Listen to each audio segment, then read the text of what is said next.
Yo cher Phénix, j'espère que tu vas bien, que tu es en pleine forme et que tu pètes le feu. Je te souhaite la bienvenue dans cette nouvelle vidéo dans laquelle nous allons voir ensemble qu'il est possible de passer un excellent Noël en étant tout seul.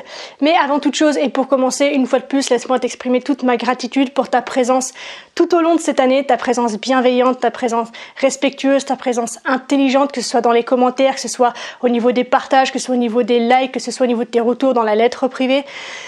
Partout où tu passes, en fait, la vie se surpasse et je suis tellement heureuse de contribuer avec toi à créer ce monde dans lequel on apprivoise nos souffrances pour transmettre en fait de l'amour et de la qualité dans la vie de chacun, de tous ceux qui nous entourent et que nous aimons. Donc, merci infiniment d'être là. Grâce à toi, la communauté existe. C'est vrai que sans toi, rien de tout ça n'est possible. Donc, merci, merci, merci, merci, merci. Si tu n'es pas encore abonné à la chaîne, je t'invite à le faire tout de suite en appuyant sur le bouton s'abonner et en n'oubliant surtout pas d'activer la petite cloche afin que tu puisses accéder en avant-première à toutes les vidéos que je vais mettre sur la chaîne, qui ont pour but de te permettre de devenir ton propre coach, de devenir ton pilier numéro 1, que tu puisses te prendre par la main, par des outils qui sont simples, qui sont efficaces, que tu peux mettre en place tout de suite dans ton quotidien pour avoir la main pleinement sur ta vie, ton existence, ton destin. Donc si ça t'intéresse, abonne-toi, on t'attend.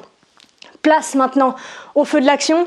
Est-il possible de passer de bonnes fêtes de fin d'année lorsque l'on est tout seul?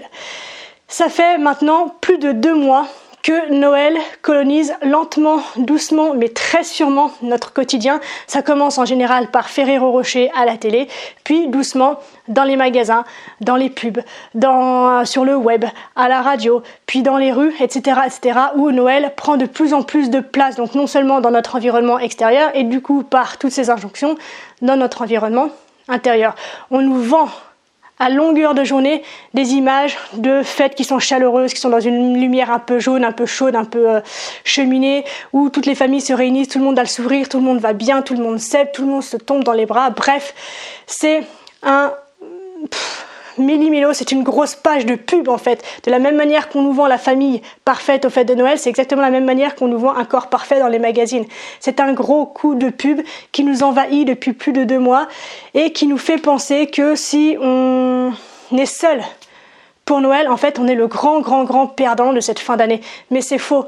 Tout ça, c'est juste le résultat d'une omniprésence d'images et d'injonctions qui viennent nous faire croire que si on est tout seul, on est un gros loser et qu'il est absolument pas possible du coup de se sentir bien dans une période où on devrait justement être entouré et où on devrait justement faire une teuf à devoir en dégueuler 3 fois pour pouvoir remanger derrière, alors que pas du tout. Pas du tout. Donc, première chose que j'aimerais te proposer, c'est de te dire qu'il y a plein de gens sur Terre qui ne fêtent pas Noël et qui s'en portent très bien, que ce soit par conviction religieuse, que ce soit parce qu'ils en ont rien à faire, que ce soit parce qu'ils ont choisi aussi, pour certaines autres convictions différentes que celles qui peuvent être religieuses, et qu'il est nécessaire pour ces personnes de défendre. Bref, il y a plein de personnes qui ne fêtent pas Noël, qui sont tout seuls durant cette période de l'année et qui s'en portent admirablement bien. Je suis sûre que tu en as autour de toi et je suis sûre qu'au pire, tu peux en rencontrer et te rendre compte qu'ils ne sont pas en dépression profonde sous prétexte qu'ils sont seuls pour Noël. Deuxième chose, j'aimerais que tu prennes conscience que, comme je te l'ai dit précédemment, toutes ces images qu'on t'envoie toute la journée, ce ne sont que des images de pub, c'est du marketing. Je suis sûre que si tu prends ta rue, que tu tapes chez tes voisins, il y en a peut-être un. Il y a peut-être une maison, une porte derrière laquelle tu vas trouver une famille quasi parfaite. Et encore, on ne connaît pas leur histoire, il n'y a jamais de perfection. Mais tu peux frapper aux portes de tous tes voisins, il n'y aura pas une famille qui ressemblera à des pubs ou à un feuilleton TV sur M6. Donc, relativise en te disant que ce n'est qu'un coup de pub. Toutes ces images parfaites, ça n'existe pas. Troisième chose, j'aimerais que tu remettes en question, en fait, ton point de vue sur les fêtes. Est-ce que finalement tu te sens seul parce que tu ne corresponds pas à un schéma normatif qui t'est imposé par une société, ou est-ce que tu te sens seul parce que Noël a une véritable valeur pour toi? Parce que si finalement ça t'embête de ne pas correspondre à un schéma, il y a plein d'autres moyens en fait pour que tu puisses t'amuser ce soir-là sans forcément en fait avoir accès à l'orgie à la fois de cadeaux et de nourriture. Tu peux te faire plaisir de manière très simple sans forcément célébrer quoi que ce soit. D'ailleurs, est-ce qu'il y a besoin d'attendre une date précise pour célébrer quelque chose? Je n'en suis pas sûre, c'est un autre sujet. Mais voilà, remets-toi en question sur les raisons pour lesquelles tu te sens vraiment seul. Là, du coup, il y a deux possibilités. Soit tu reconnais qu'effectivement, c'est le fait de ne pas correspondre à ce schéma normatif qui t'embête, et dans ces cas-là, tu peux essayer donc de prendre soin de toi. Tu peux peut-être en profiter pour te remettre en question, pour faire une introspection, si tu ne cuisines jamais pour toi, c'est peut-être le moment en fait où tu peux te préparer un bon petit plat de tes mains, que tu vas prendre le temps de faire, de renifler, de goûter, d'améliorer, etc. Peut-être que c'est le moment d'enfin te mettre au lit plus tôt avec ce livre qui prend la poussière depuis des mois sur ta table de nuit et d'enfin te plonger dans ce monde imaginaire dans lequel tu espérais plonger déjà depuis longtemps. Peut-être que c'est le moment aussi pour te faire une soirée, je sais pas moi, manucure ou prendre soin de mon corps, etc.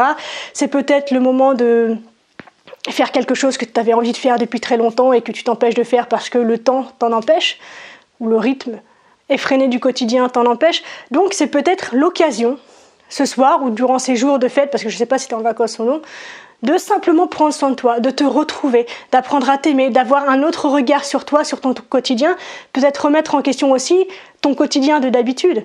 Puisque si tu arrives aujourd'hui à ressentir ce besoin de prendre soin de toi, peut-être que tu peux commencer à l'intégrer petit à petit dans ton quotidien.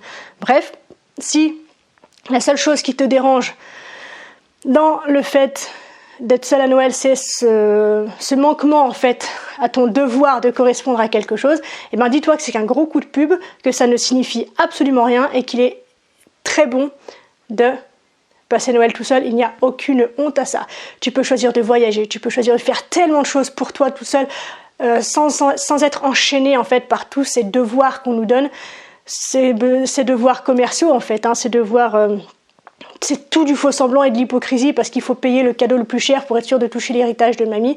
Donc non, être tout seul pour ces périodes-là, je pense que au contraire, ça peut être extrêmement sain pour notre cerveau, pour notre esprit et notre cœur. En revanche, si Noël, c'est une période véritablement importante pour toi, qui correspond à tes valeurs ou qui est liée à des souvenirs tellement intenses de joie, de bonheur, de partage qui te manquent, peut-être que tu peux trouver des solutions auprès de restaurants ou d'associations qui organisent des soirées spéciales pour les personnes qui sont seules, les soirs de fête. Alors, je sais qu'il est difficile de se présenter seul à une soirée, qu'on peut avoir honte d'arriver seul à une soirée et d'arriver à des soirées pour les gens qui sont seuls, mais essaye de voir les choses différemment et te dire que c'est peut-être l'occasion effectivement d'arriver seul et de repartir accompagné. C'est peut-être le moyen justement de franchir une nouvelle étape dans ta vie, de faire de nouvelles rencontres, de te rendre compte effectivement que tu n'es pas tout seul dans ce cas-là, et partager souvent dans un groupe physiquement présent une douleur commune, ça permet justement de créer des liens qui parfois peuvent être très forts, qui peuvent durer sur des années. Ça peut créer des amitiés et plus si affinités, qui sait, avec de nouvelles personnes. Donc n'hésite pas à te renseigner pour avoir accès à ces soirées qui te donneront en fait la possibilité de ne pas passer ces soirées tout seul.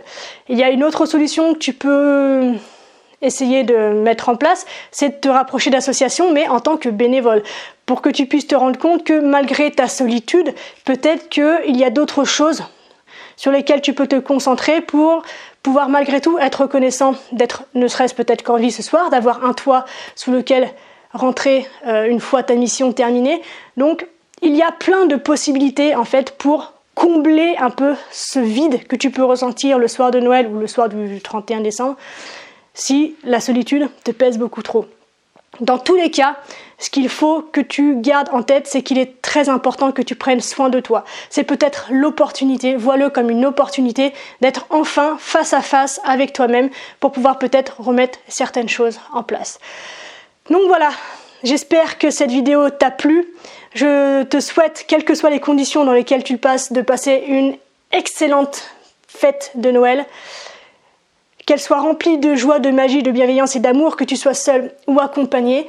On se retrouve bientôt dans une nouvelle vidéo. D'ici là, bien sûr, prends soin de toi, sois reconnaissant envers la vie et surtout, n'oublie jamais que tu es la personne la plus importante de ta vie et que, de ce fait, tu mérites ce qu'il y a de meilleur. Je te souhaite une merveilleuse journée, un incroyable Noël, une excellente semaine. Je te dis à très bientôt à la revoyure. Si tu as envie d'aller plus loin et d'entrer plus en profondeur sur tous les sujets que je peux aborder sur YouTube, je te propose de t'inscrire dès maintenant à la lettre privée qui te permettra de recevoir chaque jour un mail que j'écris spécialement pour toi chaque matin et dans lequel je te donne des méthodes spécifiques, claires, concises et précises pour que tu puisses devenir ton propre coach et que tu puisses tracer toi-même ton propre chemin et suivre celui qui te convient. Donc n'hésite pas à t'inscrire tout de suite et on se retrouve dès demain matin à 7 h dans ta boîte email.